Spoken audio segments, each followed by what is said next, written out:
We continue with our study of this book, Kitaab At-Tawheed, by Shaykh Islam Muhammad ibn Abdul Wahaab, رحمه. We are reading from and benefiting from the explanation of the Shaykh Al Al Ubaid and AbdiLlah Al Jabirī, حفظه الله. Explanation known as Al-Bayan Al-Mufid fi Sharhi Kitaab At-Tawheed. And we were in the last sitting discussing the narration, that is the narration of Mu'adh bin Jabal, wherein he said, radiallahu anhu, kuntu radif al-Nabi sallallahu alayhi wa sallam ala himar, wherein he mentioned that I was riding behind the Prophet sallallahu alayhi wa sallam upon a himar, on a donkey. وقال لي, and he said to me, يا معاذ أتدري ما حق الله على العباد. He said to me, O Mu'adh, do you know what the right of Allah is upon his ibad? وما حق العباد على الله, and what are the rights of the servants upon Allah? قلت الله ورسوله أعلم. I said, Allah and his messenger know best. قال, he said, حق الله على العباد أن يعبدوه ولا يشركوا به شيئا. He said the right of Allah upon his servants is that they worship him alone and do not associate anything as a partner with him. وحق العباد على الله ألا يعذب من لا يشرك به شيئا. And the right of the servants upon Allah is that he does not punish them if they do not associate partners with him. قلت يا رسول الله أفلا أبشر الناس. So I said, O Messenger of Allah, shall I not go and give the people this good news? قال لا تبشرهم. He said, do not give them this good news. ويتكلوا, and thus they may end up relying upon that alone. أخرجاه في الصحيحين. This narration was reported by the two Imams, Al-Bukhari and Imam Muslim, inside of their Sahihs. In the last sitting, we were discussing this narration, and we were discussing some of the fawaid and benefits that were contained in it. And we reached up to the point wherein the Sharih, Shaykh Ubaid, is going to explain now, أَلَّا يُعَذِّبَ مَنْ لَا يُشْرِكُ بِهِ شَيْئًا. The statement of the Messenger alayhi salatu wasalam, that he will not punish the one who does not associate anything as a partner with him. وَقَدْ جَاءَ آيَةُ التَّنْزِيلِ الْكَرِيمِ. Shaykh Ubaid says there has come verses within the noble legislation وَسُنَّةِ النبي صلى الله عليه وسلم المتواترة, and like المتواترة, and likewise the successively reported sunnah of the Prophet عليه الصلاة والسلام بأن من المسلمين من هو متوعد بالعذاب, that there are amongst some of the Muslims those who have been threatened and those who are going to receive punishment. فكيف يزال هذا الإشكال. So how then can we remove this ishkal? What ishkal is he speaking about? The ishkal that comes about because in this narration, what we get from this narration is that the one who does not associate anyone or anything as a partner with Allah, he will not be what? He's not going to be punished. But we know, as some verses from the Quran have indicated, and likewise some authentic narrations have indicated, that some of the people of Tawheed are going to go to the fire. Some of the people of Tawheed are going to go to the fire. This is something which is inevitable. It is something which is known with Ahl Sunnah wal Jama'ah. So how then do we reconcile between these two ideas and these two concepts? The fact that whoever does not associate anything as a partner with Allah, Allah will not punish him, and the fact that some of the people of Tawheed will go to the fire inevitably. Shaykh Ubaid says, Al-Jawab, كما قرره أهل العلم. قالوا, he says that the jawab, as the people of knowledge have affirmed, is that they say نفي العذاب يحتمل أمرين, that the negation of the punishment here in this narration, it bears two meanings. Negation of the punishment in this narration, it bears two meanings. إما أن التعذيب المنفية هو التعذيب المؤبد. The first interpretation is that the punishment that has been negated in this narration is the punishment that's going to be eternal. Meaning that if they have to go to the fire, they are not going to be in the fire forever. For this reason, some of the people of knowledge, from them Shaykh Zayd al-Madkhali, mentions that the Muslims who have to go to the fire, they are still not called Ahl al-Nar. They are still not to be referred to as Ahl al-Nar, as people of the fire. No one is the people of the fire except the kuffar. They are Ahl al-Nar. They are its people. They were created for it. They are its inhabitants to dwell therein forever. But the Muslims, the people of Tawheed, who have to go to the fire, they are still not to be called Ahl al-Nar, because they're not going to remain inside of it forever. And Allah la yu'adhib man la yushriku bihi shay'a ta'dhiban mu'abbada. So the meaning is that, one meaning, one interpretation is that that whoever does not associate anything with Allah Ta'ala as a partner, then Allah will not punish that individual a ta'dhib that is mu'abbad, meaning an eternal punishment. The second interpretation, وَإِمَّا أن هذا في أول الأمر قبل أن يشيع الإسلام ويشمل غالب الناس. Then the second interpretation is that some of them say that the punishment that is negated here is at the beginning of the affair, at the beginning of the affair, before Islam spread and the majority of the people came to know and became aware of what Islam is and what Islam called to. فإنه يرجو للأمة مثل هذا الوعد. So at this point, it is hope that there's hope for this promise for those amongst the ummah, that whoever does not associate, meaning those Muslims who entered into Islam and left off that shirk, they left off that polytheism which the people were upon, then it's hope for this individual that he enters into this promise. وهو وحي إليه من الله, and this is a wahy, this is a revelation to him عليه الصلاة والسلام from Allah تبارك وتعالى. والحديث إذن من أحاديث الرجاء. So therefore the narration, it is from those narration that bring about hope. It brings about hope. نعم ومعلوم أنه يوجد جمحرة كثيرة ممن دخلوا في الإسلام من غير السابقين الأولين. And it is known that there were a large group of people who entered into Islam who were not from those first and foremost people, those first and foremost amongst the Sahaba who entered Islam, for example, in that Meccan period. There were a large group who entered into Islam much later. Now, so this is the two interpretations, that either they will not be punished, they're not be punished for all eternity if they do have to go to the fire. And the second interpretation is that it refers to the beginning of the affair, before Islam spread on a large scale and it engulfed the majority of the peninsula. Now that those who did enter into Islam, then those are the individuals who Allah Ta'ala will not punish, whereas those who remained upon shirk, those individuals will be punished. This is the two interpretations that this narration can bear. وفي قوله صلى الله عليه وسلم, and in his statement عليه الصلاة والسلام, لا تبشرهم ويتكلوا, don't give them this good news, but perhaps they will rely merely upon that. ما يقوي أن الحديث من أحاديث الرجاء.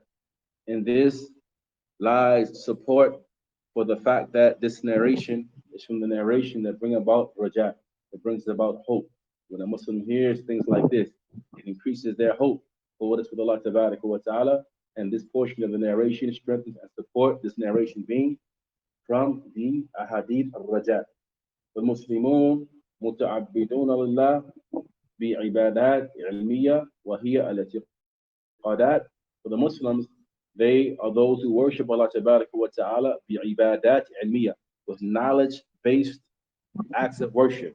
And knowledge-based acts of worship are our belief systems, that which we believe regarding Allah, the angels, the books, the messengers, the end of that, the Tawheed of Allah Ta'ala, realizing and understanding what shirk is and avoiding that.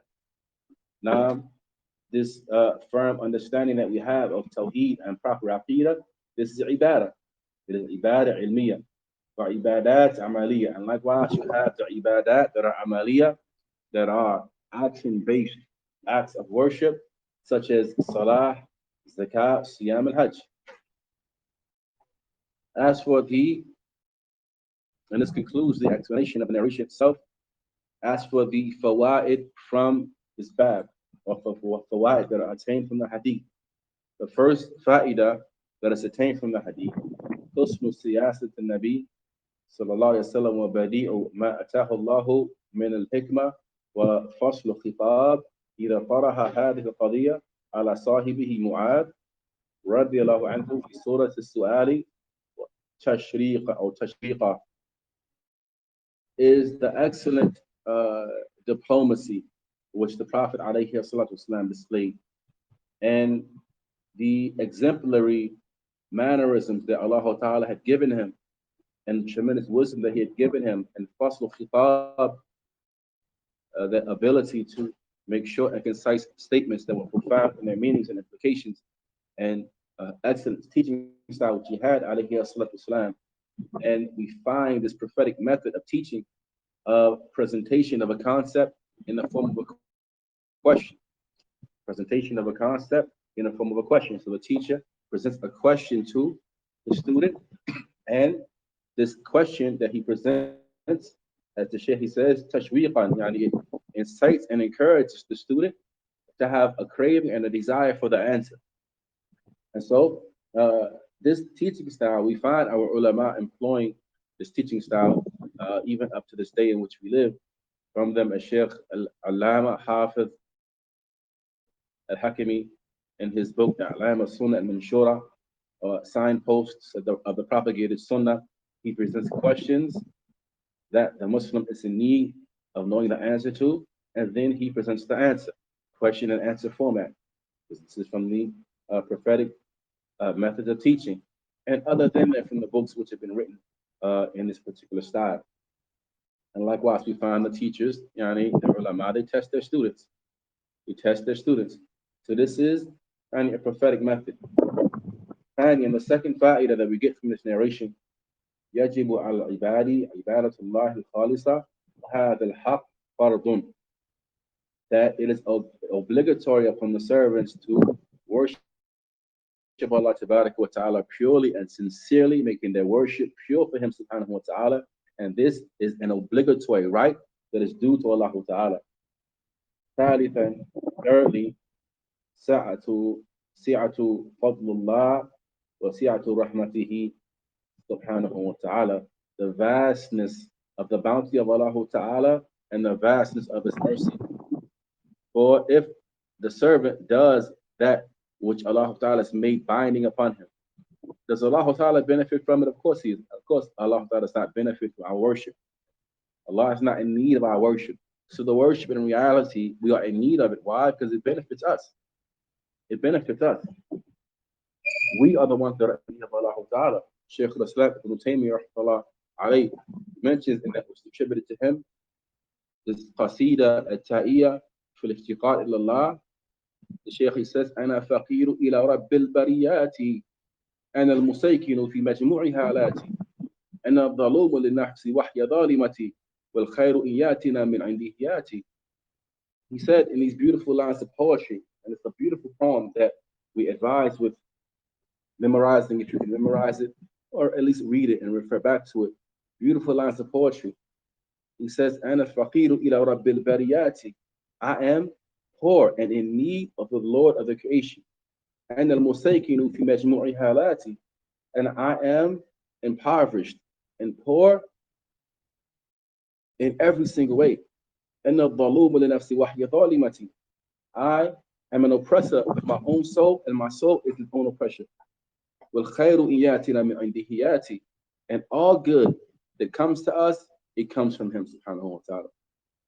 To the end of these lines of poetry by Shaykh Islam Ibn Taymiyyah, known as Ta'iyya fil iftiqar ila Allah. So we are the ones that are in need of Allah Azza wa Jalla. Allah Ta'ala is not in need of our worship. We are the ones that benefit.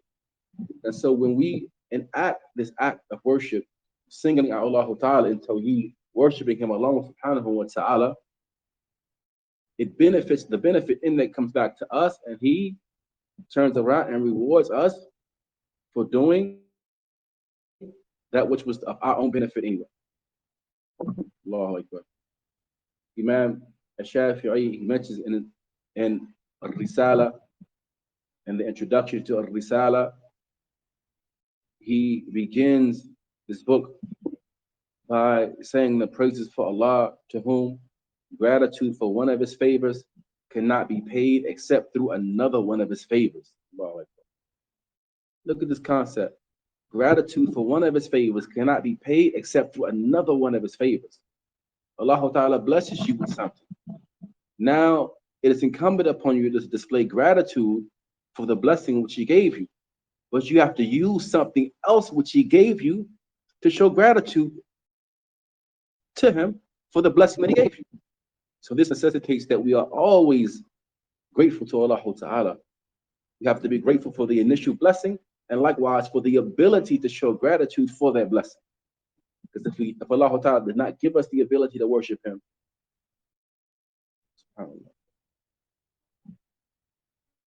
so we are the ones that are in need of Allah Subhanahu wa Ta'ala. We are the ones that are in need of him. He is not in need of us. So when we worship him and he does not punish us, as long as we do not associate anything as a partner with him, this no doubt is vast bounty and is vast mercy. Rabi'an, fourthly, dar al-mafasid heen tatarajjah ala al-masalih, is repelling the corruption, as long as that takes precedence over bringing about the benefit. فإن رسول الله صلى الله عليه وسلم قال لمعاذ, because the Messenger of Allah عليه وسلم said to Mu'adh, لا تبشرهم فيتكلوا, do not give them this good news, meaning don't go and inform them of this good news, and thus they may depend upon that, meaning they will give up doing actions. They'll simply rely upon that alone and not strive hard to please Allah Ta'ala. All they will do is just say, okay, I'm not going to make shirk, and that's it. They won't be kind to their parents. They won't be kind to their neighbors. They won't be good to others. They won't be good to animals and plant life. They won't give sadaqah. They won't do any of these things. They just stay away from shirk, and khalas, that's it. Right? So don't go and inform them unless they get takilu. They rely upon that. But في بعض الروايات, and in some narrations, then get takilu, and thus they will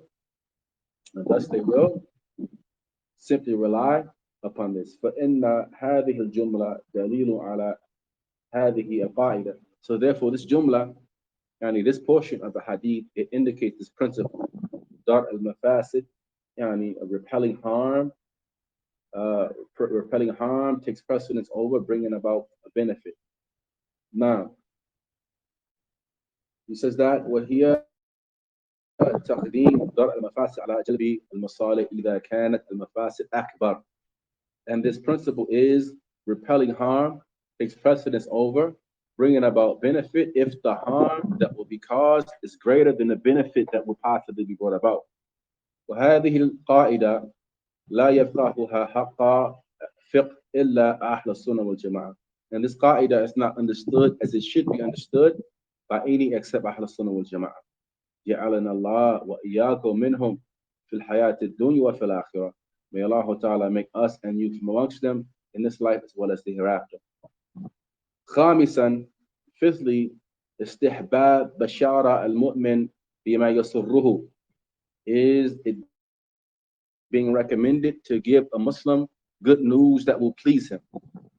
For we find Mu'adh having a desire to do so. And Mu'adh, no doubt, this is from his desiring good for his brothers and his understanding of the religion, that no doubt this is a good thing. No doubt this is a fadl, it's a bounty. So he wanted to go and inform others. So we find in this that it is recommended that if you know of some good news that will please your brother, that will please your sister, that you bring them this good news. You bring them this good news. Now, ها هنا سؤال كيف أخبر معاذ رضي الله عنه بهذا الخبر وقد نهاه رسول الله صلى الله عليه وسلم. So here we have a conundrum, and the conundrum is, how do we know about this narration?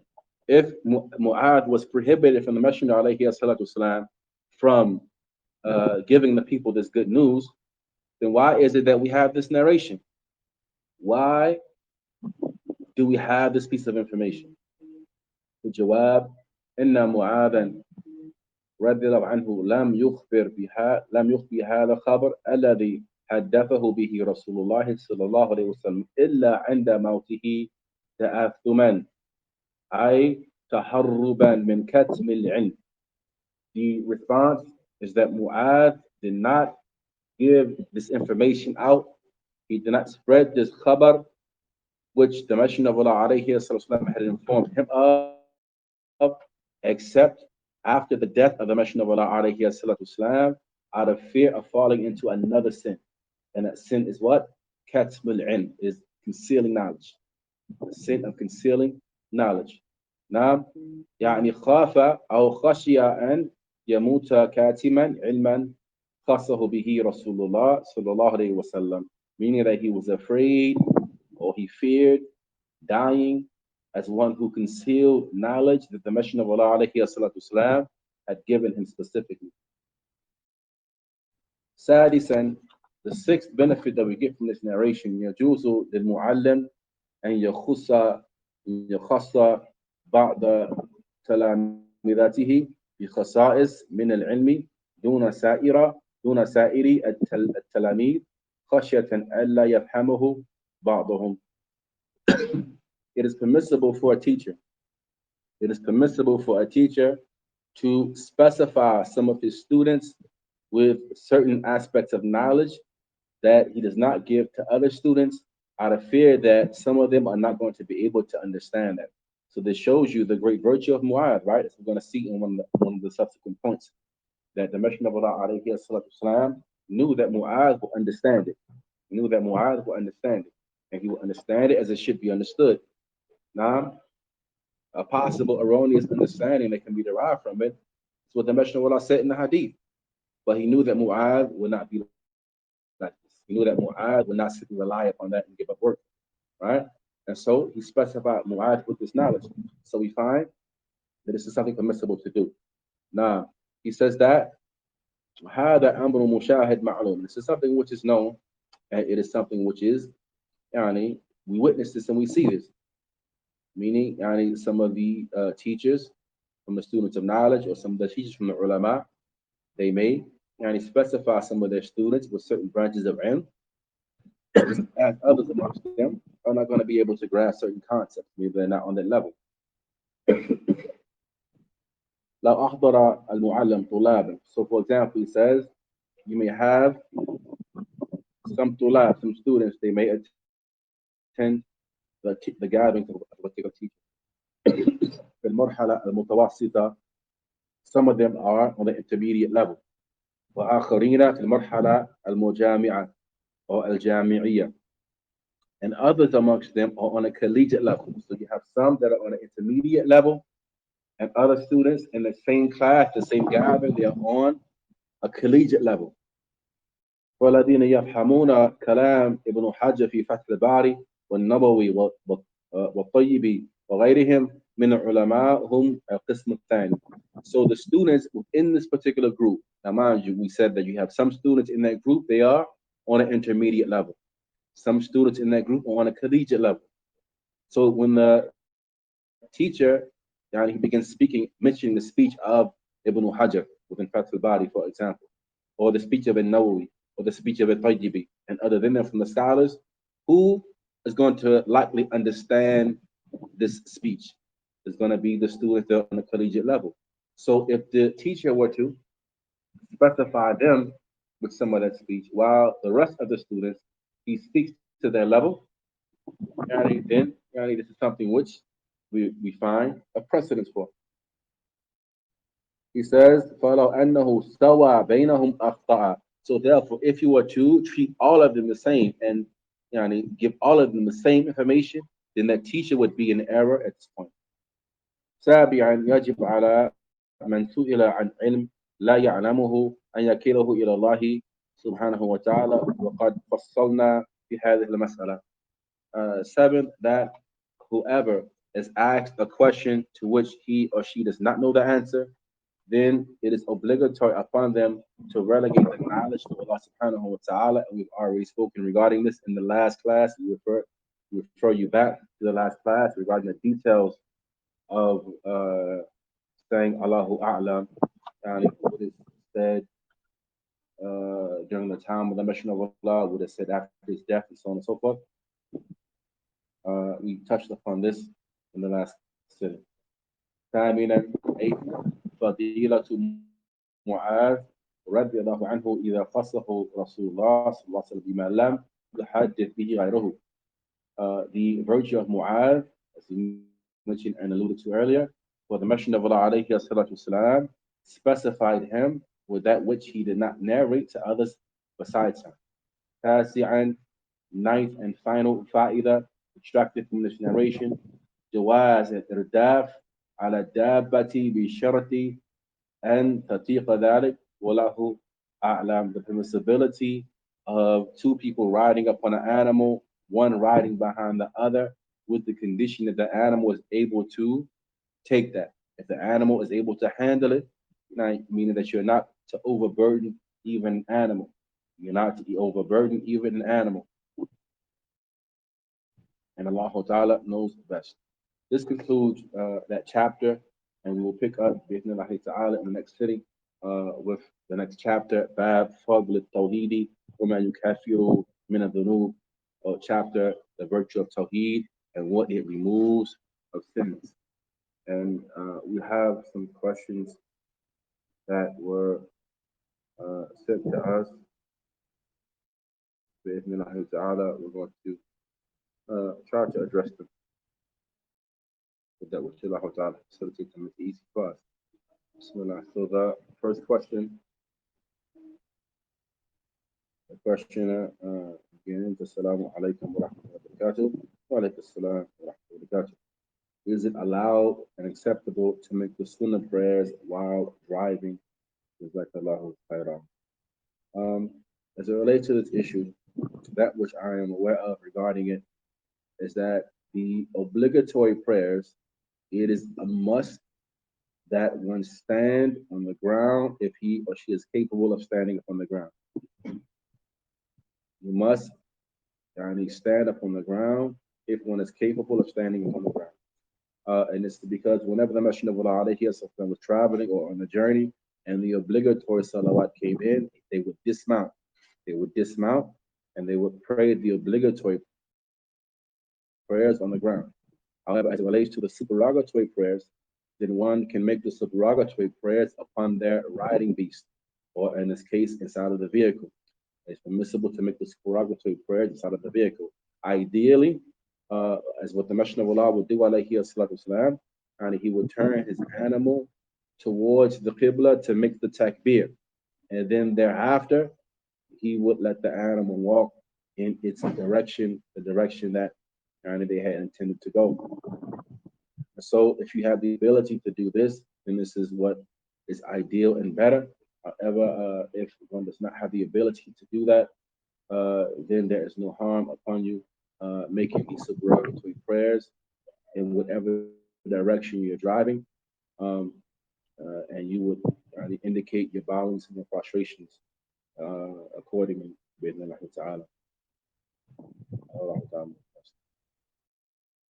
The second question,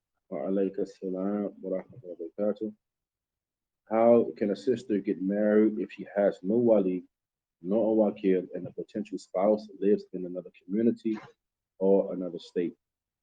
As it relates to this issue, then the lady, the sister, does not have to be in the location where the nikah, where the aqd or the contract takes place. Simply her guardian, her wali, her wakil has to be on location, the groom has to be on location, and the witnesses have to be on location, even if the woman is not there. So if she has a representative in the state where the potential spouse is, then he can marry her off. He can marry her off in the presence of the witnesses, fulfilling all of the conditions, bi'idhnillahi ta'ala. But we advise the sisters to ensure that the wali or guardian that is appointed over your affairs that may be in the state or locale where the brother is located, that you make sure that it's someone who has your best interest at heart, and it's not just a friend of the potential spouse who's going to look out for his friend more than he's going to look out for the sister. Because the job of the wali, the job of the wakil, of the guardian of the sister, is to look after her best interest. The man doesn't have a wakil because he should be able to look after his own best interest. But the job of the wakil or the wali is to look after the best interest of that lady. And so and it should be someone who's going to look after her affair to the best of his ability and ensure that this potential spouse is suitable. That he is someone who frequents the masjid, he prays inside the masjid, he sits in the classes, and he's diligent, he's a hard worker, he has employment, so on and so forth. He doesn't have things going on in his life that will be a potential harm to that sister, and so on and so forth. It's somebody that the wali or the wakil is somebody who's going to look after the best interest of that lady, ta'ala. But in the case wherein she does not have a wali, meaning her father is not Muslim, she doesn't have a brother or an uncle or so on and so forth that can look after her affairs, nor does she have a wakil for some reason. There's no one that's been appointed to look after her affairs, then she can contact the Muslim community in the locale where the brother is at and explain the situation and let them know that she's interested in brother so and so, and she would like someone to look after her affairs to marry her off, inshallah ta'ala. The next question, may Allah preserve you upon khair. Ameen wa iyyak. My questions are: is it permissible to say istirja', meaning inna lillahi wa inna ilayhi raji'un, for a kafir? As it relates to this question, you're not saying it for this person or that person. You are saying it upon receiving news about the death. You're receiving news about death. So this is what you say upon receiving news about death, whether the death of a kafir, the death of a Muslim, or what have you. And you can say the istirja, because the fact remains true. From Allah we become, from Allah we have come, and to Allah Ta'ala we're going to return. This is all of us. So there's no harm in saying that. But of course, if it is the Muslim, you would follow that by saying, Rahimahullah, Rahimahullah, or what have you, Allah mercy upon him or upon her, something like this. 2, can someone observe Salah in the home of a non-Muslim or their places of worship due to one circumstance or the other? As it relates to it being in the home of a non-Muslim, then that's not necessarily the primary factor. The primary factor would be what is present inside of the home. Are there things present inside of the home, filth, the impurities and the likes that would disqualify that home, that house, from being a place suitable for you to pray in? If there is a place suitable, or if the house is suitable enough for you to pray in, then there's no harm in you praying inside of the home of a non-Muslim. As it relates to places of worship of theirs, then no. As it relates to places of worship wherein they practice shirk, wherein they worship other than Allah Ta'ala, then the Muslim does not pray or worship Allah Ta'ala in the same place wherein shirk is practiced at. For it is feared that you do so, you go in there and you're in there with the intention of what? Making salat, worshiping Allah alone. But someone sees you coming out of there, what are they going to think? What's the natural thought that someone would think when they see you coming out of the place of shirk and polytheism? And Allah Ta'ala knows best. So no, as it relates to their places of worship, as it relates to their homes, it depends on the state and condition of the home. 3, my parents do not want me to wear gloves. I wear it, but they are unhappy with it. Am I obliged to remove it for their sake? They say it's not compulsory, that covering the face and hands is optional. And this is something which there is ikhtilaf between the scholars regarding it, as it relates to covering the face and covering the hands. There is a difference of opinion between scholars regarding it being obligatory or not. This is not just the outright case that it's optional. Yes, some of our scholars do hold that it is optional. Some hold that it is obligatory. Those who say that it's optional say that in certain cases it would become obligatory. So you see, even the scholars who say that It's optional. They say it's better and closer to righteousness. And in some cases, it will become obligatory in cases wherein fitna is feared. Times, places where in fitna is feared, then it will become obligatory in that case. And some of the people, they unfortunately, you have this thing called podophilia, right? People who they have an attachment to hands and feet. They have attachment to hands and feet. They are sexually aroused by looking at hands and feet. People are like this. This is an actual condition in this day and time. And the face, they say, is the first point of attraction. And so we say that as it relates to this issue, Yani, can the sister cover her, continue to wear gloves and the likes of this? And we say that, be respectful of your parents and be gentle. And you're advising them for the sake of Allah Ta'ala. Let them know that the reason why you want to wear gloves is closer to righteousness, and you feel that it covers you better and is more pleasing to your Lord. And inshallah ta'ala, with time, patience, and good speech, they'll come around it. Next question says, I told my mother recently that I wanted to start putting on the jilbab, and she refused. And I asked her why. She told me she's scared I might become an extremist or a fanatic. And she also said because of some stories she heard about people who wore the jilbab. I tried explaining my intention of wearing the jilbab, but she insisted I shouldn't.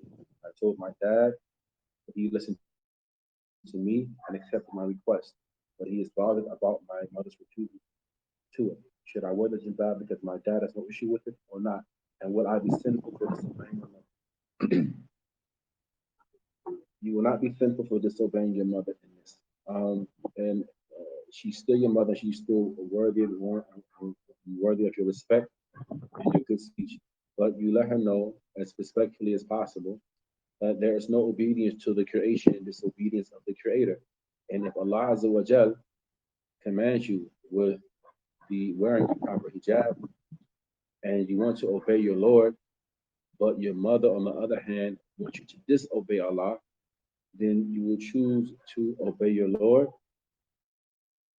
and you hope that that with time your mother will come to be okay with it. So in short, you are not considered blameworthy or sinful for disobeying your mother in something like this, which is a command from your Lord, subhanahu wa ta'ala, as your Lord has commanded you to adorn yourself with proper jilbab.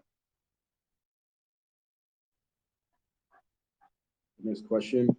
Is it permissible for a girl and a boy who engaged in zina to marry themselves after acknowledgement or repentance, meaning can they get married to each other? There are some details to this question. My advice would be, I know that you connect with Shaykh Saeed Durana. My advice would be to put this question to Shaykh Saeed, inshallah. You can perhaps bring more clarity to it. There's some details to it. It's not a cut and dry situation. The next question, is it permissible to use pictures of animals and other living beings for the purpose of teaching children? Almost all the books these days contain pictures, and it seems that pictorial learning benefits the children. What is the ruling on this? As it relates to the Islamic ruling, Shaykh bin Baz, he was asked about this issue. Shaykh bin Baz, he said that it is not permissible. Shaykh bin Baz's viewpoint is that it is not permissible, even for the sake of teaching children. It's not permissible to utilize suwar, dawati arwah, and images of things that contain souls, and neither for adults nor for children. Allah knows.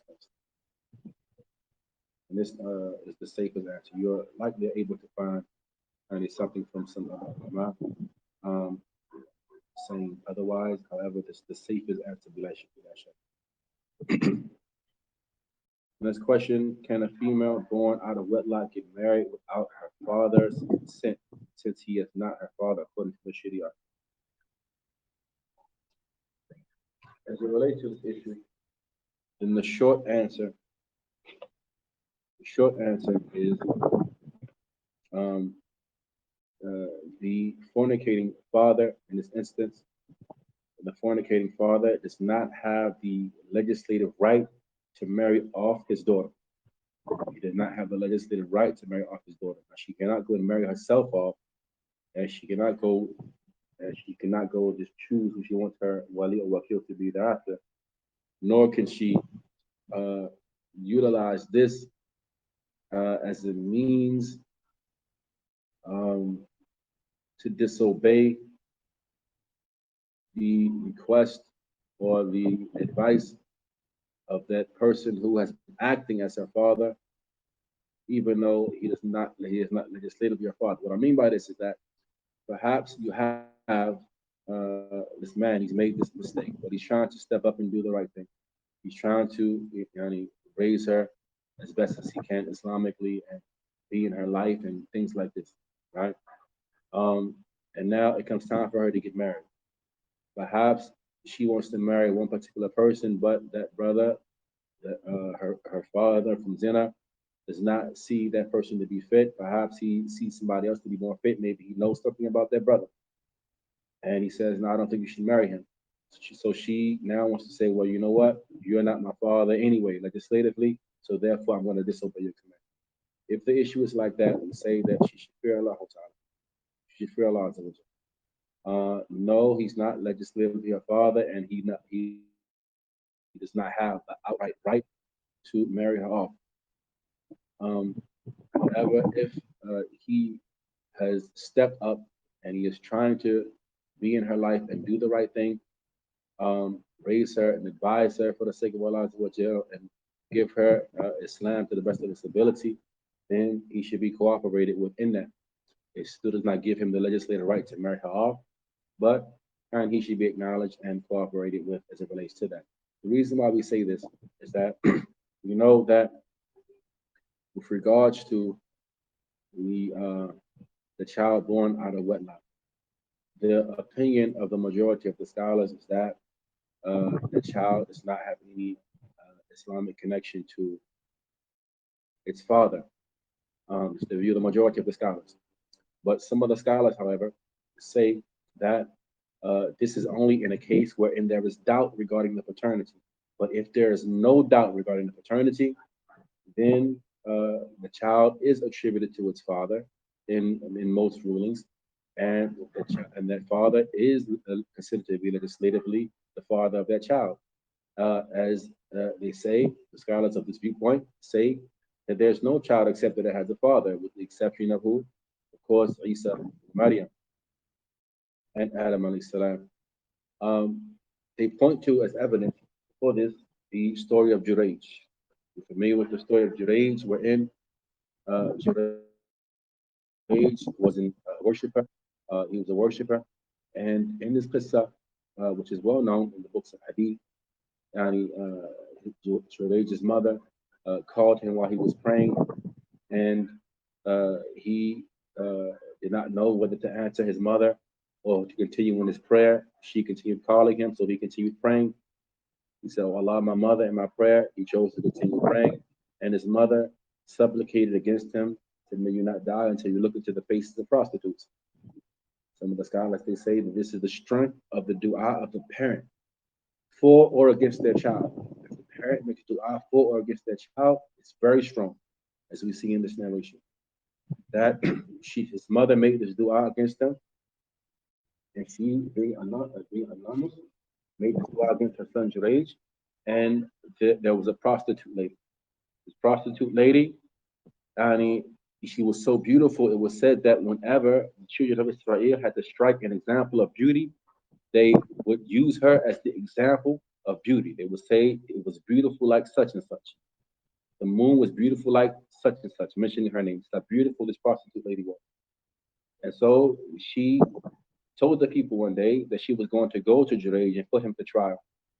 And so she went to Juraj, tried to seduce him, and Juraj didn't even look at her.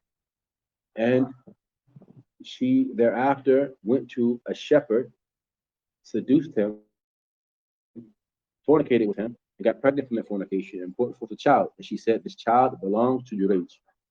And so, the people, they went and they tore down Jurayj's home, and, and they dragged him out and the likes of this. And he asked them, why are they doing this? They said, because you fornicated with this woman.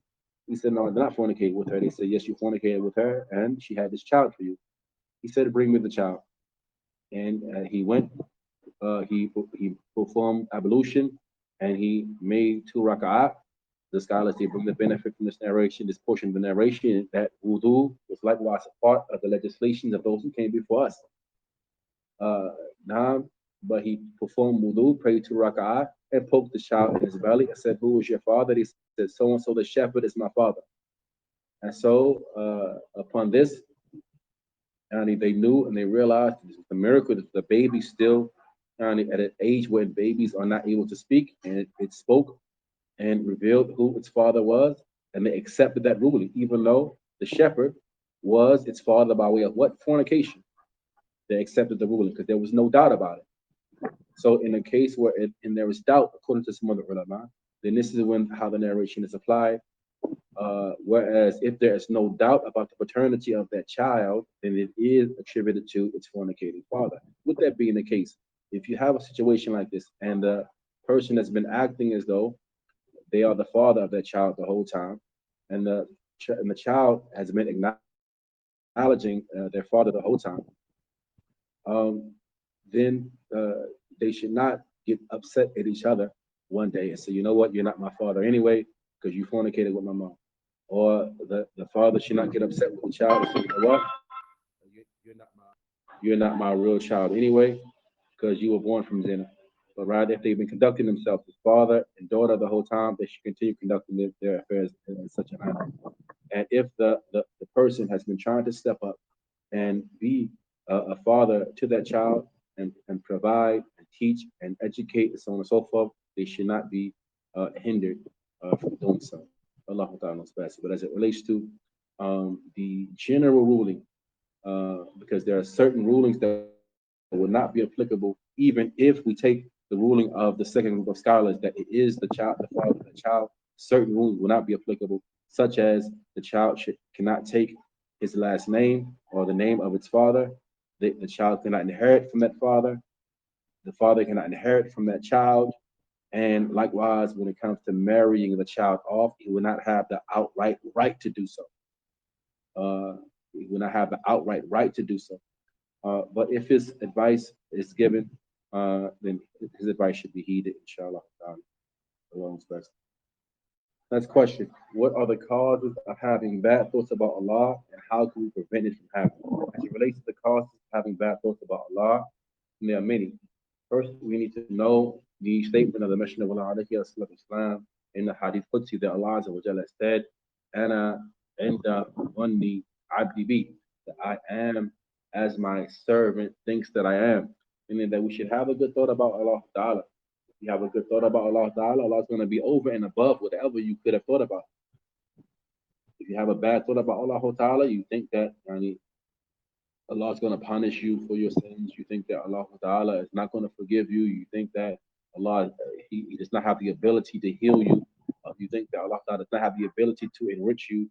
You think that that Allah does not have the ability to get you married or to remove whatever hardship or difficulty you're facing in your life. These are all bad thoughts about Allah Ta'ala. If you have these types of thoughts about Allah Ta'ala, then the affair is going to be as such. If you have good thoughts about your Lord, it's what you're required to do, then the affair is going to be such and even better than what you thought. Now, so we should struggle and strive against our souls, striving to always have good thoughts about Allah subhanahu wa ta'ala. But as it relates to the reasons for having bad thoughts about Allah, then amongst the reasons for having bad thoughts about Allah is jahl, ignorance, and not knowing how to properly understand things that we see, how to properly understand things we hear or things that we read. Ignorance leads to having bad thoughts about Allah Ta'ala, not having a proper fahm and understanding of what is in front of us. Something happens in our life, we don't look at it the proper way because our understanding is off. We hear about certain things, we see certain things, we don't understand it properly. So therefore, it leads to us having a bad thought about Allah Ta'ala. And our flawed understanding emanates from what? Jahal, from ignorance. So the antithesis of this is that we have ilm, we have knowledge. We learn our religion. We learn our religion, we understand it properly, and it's relieved us having good thoughts about Allah subhanahu wa ta'ala. Likewise, having evil companions who themselves have bad thoughts about Allah ta'ala. You hang around people who constantly complain, people who have low iman. You hang around people like this, is going to have an influence upon you and lead to you having bad thoughts about your Lord subhanahu wa ta'ala. So on the opposite end of that, surround yourself with righteous people, people who have good thoughts about Allah ta'ala, positive people. And when you surround yourself with these types of people, you'll find yourself beginning to conduct yourself as they conduct themselves, to think as they think, and to have good thoughts about Allah Azza wa Jal, just as they have good thoughts about Allah subhanahu wa ta'ala. And sins, bad deeds, and constant dwelling in sin and transgression. This is something which leads to bad thoughts about Allah subhanahu wa ta'ala. Whereas doing good deeds, being upon khair, it leads to us having good thoughts about our Lord subhanahu wa ta'ala. And Allah ta'ala knows best. As it relates to recommending a good explanation of I'anat al-Mustafid bi Sharh Kitaab At-Tawhīd, this is the explanation by Shaykh Salih Al-Fawzan, حفظه. Then I consulted with Shaykh Hassan al-Somali earlier today, and he is currently teaching Kitaab At-Tawheed, and he extracts mainly from I'anat al-Mustafid, although he relies upon other explanations as well. Mainly he comes from I'anat al-Mustafid, so we advise with listening to those classes or watching those classes as they are on YouTube with Shaykh Hassan Abdi or Shaykh Hassan Sulaiman.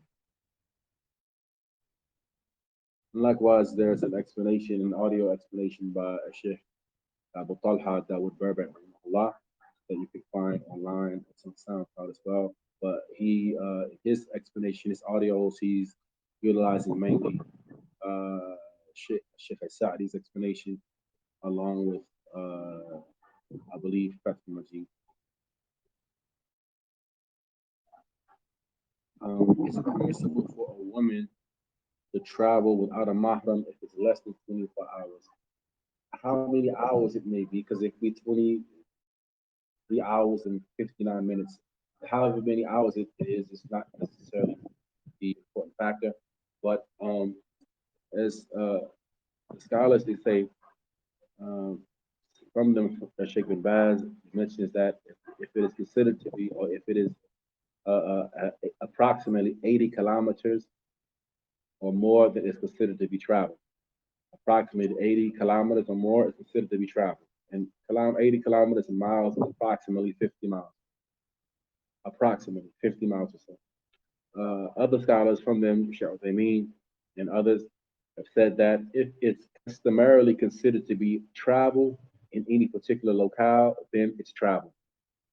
If it's customarily considered to be travel in any locale, it is travel. Meaning that, as the Shaykh you mentioned in another fatwa, if the preparations are made for travel, and what do you do when you normally travel? Maybe you gas the car up, maybe you pack a bag, maybe you, whatever you do when you're about to travel.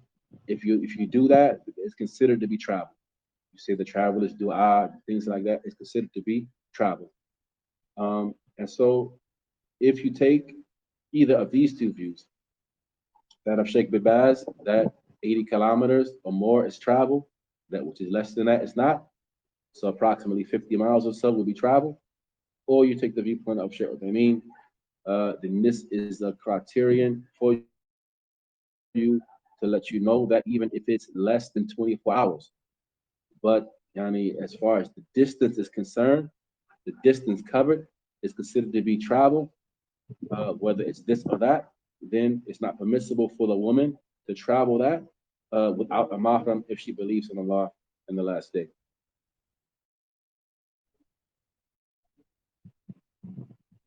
What advice do we have for Muslims dealing with afflictions such as having an illness, STDs, and struggling with getting married? We say, sabr, sabr, sabr. Patience, patience, patience. Continue to be patient for the sake of Allah, and know that someone having an STD does not make them a bad person. This is without doubt. Someone having an STD does not make them a bad person. And whatever you desire from the creation, and seek it from its creator. Seek it from the one that created it. And know that there's someone out there for everyone. There's someone out there for everyone. Continue to be patient and don't let the time that it may take to find a suitable spouse discourage you. Don't let it discourage you. But rather, as long as you're seeking something righteous, you're seeking righteousness, you're seeking chastity, you're seeking to safeguard your private parts, you're seeking to complete half of your religion, as long as you're doing this, then if you're truthful with Allah Azza wa Jal, Allah will be truthful with you. So continue to be patient for the sake of Allah subhanahu wa ta'ala, and seek righteousness, and supplicate to your Lord to grant you what it is that you seek. Allah ta'ala's best. This is all of the questions I believe that we have. So we'll conclude here. هذا وصلى الله وسلم وبارك على نبينا محمد وعلى آله وصحبه أجمعين وآخر دعوانا